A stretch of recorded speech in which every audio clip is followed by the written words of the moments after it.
ఈరోజు తెలంగాణ డీజీపీ గారికి ఒక లెటర్ రాసి పంపించినాం.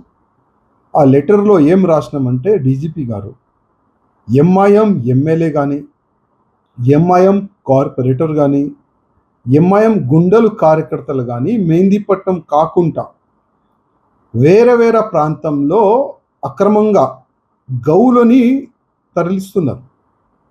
సుప్రీంకోర్టు చట్టాన్ని కాపాడే పోలీసే ఎంఐఎంకి భయపడి కాలు వెనుక వేసుకుంటున్నారు. డీజీపీ గారు ఎందుకు? తెలంగాణలో గౌరక్షకులకి మరియు మీ పోలీసోలు, మీ డీసీపీ లెవెల్ కానీ, మీ ఏసీపీ లెవెల్ కానీ, మీ కమిషనర్ లెవెల్ కానీ అందరు పిలిచి హిందూ గౌరక్షకులకి వార్నింగ్ ఇస్తున్నారు, బాండ్ ఓవర్ చేస్తున్నారు. ఇంకా ఏం చెప్తున్నారంటే గౌరక్షక పేరు పైన రోడ్డు పైన వస్తే జైలుకి పంపిస్తాం, రౌడీ షీట్ ఓపెన్ చేస్తామని ఈ విధంగా బెదిరిస్తున్నారు హిందువులకి. ఇంకా కొంతమంది హిందువులకైతే అక్రమంగా కేసులు పెట్టి మరియు జైలు కూడా పంపిస్తున్నారు. అంటే గతంలో చాలా వరకు నేతలు అంటున్నారు చట్టం ఎవరికి చుట్టాలు కాదని. మళ్ళా వీళ్ళకి వర్తిస్తుందా అంటే చట్టం ఎంఐఎంకి చుట్టాలుగా అయిపోయింది. పోలీస్ భయం లేదు, గవర్నమెంట్ భయం లేదు. ముఖ్యమంత్రి రేవంత్ రెడ్డి గారు అయితే మొత్తం గవర్నమెంట్ ఎంఐఎం కాలు కింద పెట్టేస్తున్నారు.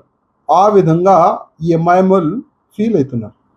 ఓపెన్గా గౌరక్షకులకి వాళ్ళని ఇస్తున్నారు, కొడుతున్నారు, పోలీసు వాళ్ళకి దొబ్బేస్తున్నారు. కానీ వాళ్ళపైన యాక్షన్ జీరో, నో యాక్షన్.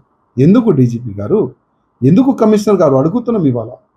ఇవాళ ఈ బక్రీద్ పండగ మంచిగా జరుపుకోండి, ఎట్లాంటి కూడా అభ్యంతరం లేదు. కానీ ఇదే బక్రీద్ పండగలో మా ఆవు తల్లిని నరుకుతాం, ఆవు తల్లి పిల్లల్ని నరుకుతాం అంటే ఎట్లా డీజీపీ గారు? ఇవాళ మాకు మీ ఆఫీసర్లు ఫోన్ చేసి చెప్తారు ఈ బక్రీద్ పండగకి ఎట్లాంటి కూడా కమ్యూనల్ వైలెన్స్ కాకుండా కొద్ది చూడండి. తెలంగాణ మనది, లా అండ్ ఆర్డర్ మెయింటైన్ చేసే మన అందరిది బాధ్యత. మీరు కూడా ఒక ప్రజా నాయకులు, ఆ విధంగా డైలాగులు పోలీసులు కొడుతున్నారు. మళ్ళీ అదే మీకు అడుగుతున్నాం, మేము రెడీ. మేము ఎప్పుడు కూడా కమ్యూనల్ వైలెన్స్ కావద్దు, తెలంగాణ లా అండ్ ఆర్డర్ కూడా మంచిగా ఉండాలి ఆలోచన మాలో ఉంటుంది. కానీ ఇదే ఈ ఎంఐఎంఓలు మరియు వీడియో పెడుతున్నారు. ఎంఐఎం ఎమ్మెల్సీ ఆవులని మొత్తం ఇక్కడ నుంచి అక్కడ వరకు ట్రాన్స్పోర్ట్ చేసుకుంటూ వీడియోలు పెడుతున్నారు. ఎంఐఎం కార్పొరేటర్ వీడియోలు పెడుతున్నారు. అంటే వాళ్ళకి ఏం చెప్పరా మీరు? ఎంఐఎం అంటే ఉచ్చనా మీకు? ఈ లాంగ్వేజ్ యూజ్ చేస్తే బాగుంటుంది. అందుకోసం రిక్వెస్ట్ చేస్తున్నా, లా అండ్ ఆర్డర్ అందరికీ ఒకటే సమానం ఉండాలి. సుప్రీంకోర్టు చట్టాన్ని కాపాడే బాధ్యత పోలీసులకి ఉంటుంది.